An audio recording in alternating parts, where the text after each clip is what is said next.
Central Daylight Time, a severe thunderstorm capable of producing a tornado was located 14 miles north of Brewster, moving southeast at 30 miles per hour. Expected hazards include tornado and quarter-size hail. This is a radar-indicated threat.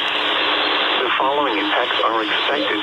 Flying debris will be dangerous to those caught without shelter. Mobile homes will be damaged or destroyed.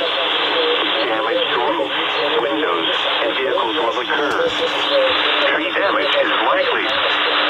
This tornadic thunderstorm will remain over mainly rural areas of Northwestern Thomas, Southwestern Rawlins, and Northeastern Sherman counties.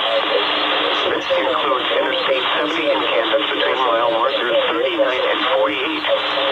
Repeating, a tornado warning has been issued until 6 p.m. Central Daylight Time or 5 p.m. Mountain Daylight Time for the following counties in Kansas: Rawlins, Sherman, and Thomas. East of County Road 2, north of County Road CC, there far northwestern part of Thomas County.